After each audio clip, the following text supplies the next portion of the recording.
Welcome, everybody. We're on day 15 of the Democrat government shutdown. Not a good day on Capitol Hill, not a good day across America, because real Americans are feeling the pain due to the Democrats' political nonsense. And we want to specifically focus this morning on one area that's gotten a lot of attention and one segment of the population that truly deserves better treatment than the Democrats are giving them, and that is our military. Today, if it weren't for the bold leadership of President Trump helping us to protect our military, everyone needs to understand that 1.3 million active duty service members would be missing a paycheck. They'll get their check, thankfully, because President Trump has shown strong leadership. And under his direction, the Department of War has now redirected unspent funds to ensure that our troops are taken care of. And this is while Democrats are playing political games. Last night, they played some games. They stormed my office. Maybe you saw some of the video online that they themselves shared, or someone did. They berated a Capitol Police officer, screamed at him. He was just merely standing his post. Shows again their disdain for law enforcement, as we see all around the country, the Democrats and everyone in that party, screaming, assaulting ICE officers. They did it right here in the Capitol last night. A few members of Congress went into the little foyer of my office and tore down a sign that I had up and just engaged in all sorts of political stunts and antics. They've been doing that every day now, and it shows their desperation. It also shows a very strong contrast between the party that is working for the people and trying to keep the government open and do the right thing, and the party that is engaging in all this nonsense. But they've shown by their actions and now their votes multiple times now. 9 times the Democrats have voted, counting the House and the Senate Democrats, they have voted to not pay the troops. They have voted to block their paychecks. And it's very serious stuff, and they don't seem to care at all. The problem we have right now is that in spite of President Trump's heroic efforts to make sure they get paid, that is a temporary fix because the executive branch's help is not permanent. It can't be. And if the Democrats continue to vote to keep the government closed, as they have done now so many times, then we know that U.S. troops are going to risk missing a full paycheck at the end of this month. And that means service members on deployment who've left their young families back home, relying upon these checks. It means service members who are thousands of miles away from home. It means service members trying to make their rent and those who have ailing relatives that need to be taken care of.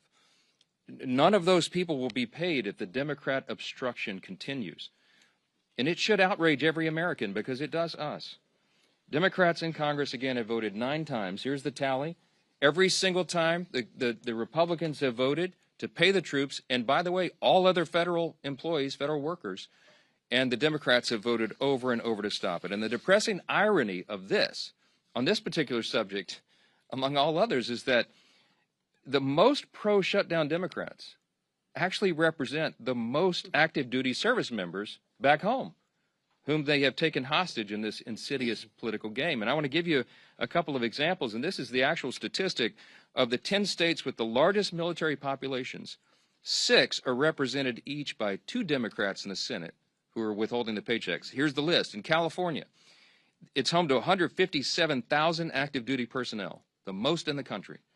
Those stationed at Fort Hunter Liggett and Camp Pendleton and Edwards Air Force Base and Vandenberg Space Force Base and others will all miss a paycheck at the end of the month if Democrat obstruction continues. Now, this is worthy of note. Both California senators, Adam Schiff and Alex Padilla, are gleeful about this government shutdown. They agree with Chuck Schumer when he said very candidly just a few days ago, every day of the shutdown gets better for us. Who's the us? He's talking about Democrats. He thinks this is assisting their party and giving him political cover so he doesn't attract a Marxist challenger in his next Senate reelect. That's what this is about. So he thinks the government shutdown is allowing him to show a fight against President Trump and Republicans, and he is happy about that. And so are Adam Schiff and Alex Padilla, while service members are going without paychecks. Virginia is home to 119,000 active duty personnel. It is the second most in the country. Those stationed at Naval Station Norfolk, Quantico, and Fort A.P. Hill, and others will miss paychecks at the end of this month if this is not resolved. Both Virginia senators, Tim Kaine and Mark Warner, are playing political games with the paychecks of 119,000 service members. Georgia Georgia's home to 65,000 active duty personnel. It's the 6th most in the country.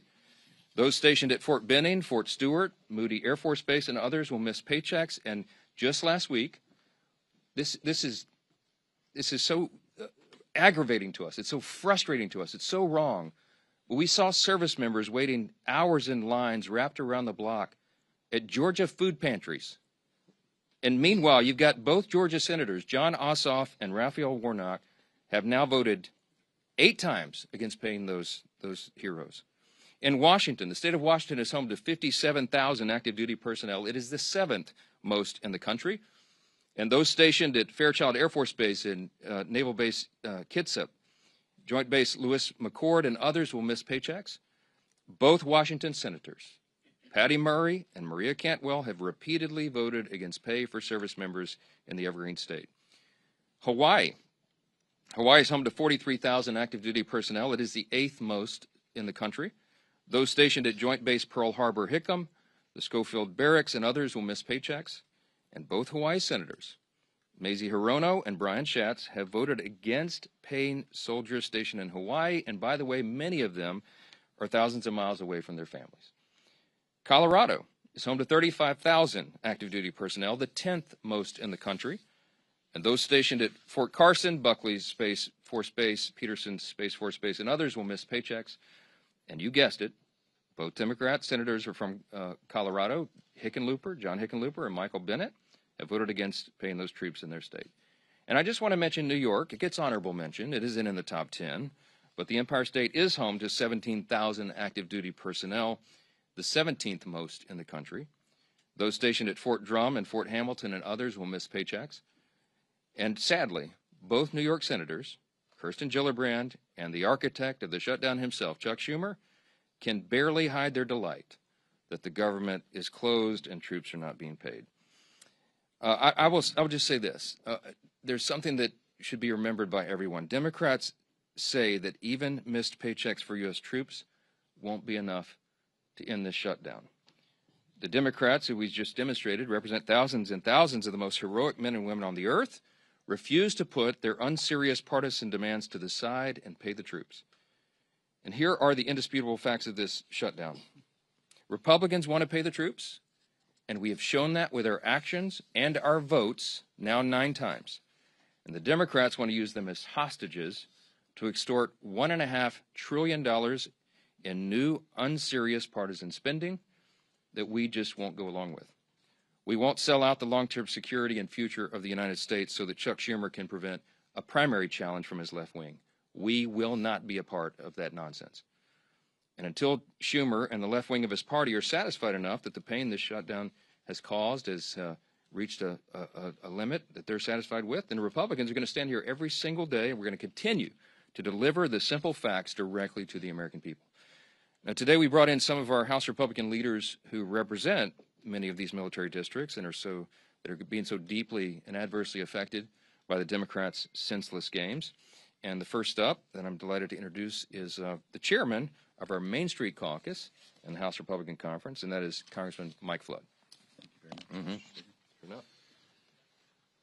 I'll tell you what, the House Republican Main Street Caucus couldn't be more proud of the leadership that we've elected to lead the House of Representatives. We stand united with this team that's remained in Washington to do God's work as we work our way through a very difficult shutdown.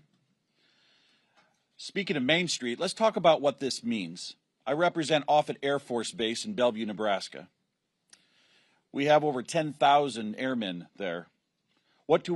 We are in charge of deploying the nuclear triad. Think about that. It's very important work. And today, we have 2,300 of our civilian employees furloughed. We're holding diaper drives. The food pantry is getting stocked with more food. There's uncertainty on that base. The men and women who go to work every day to keep us safe, to provide that strategic deterrent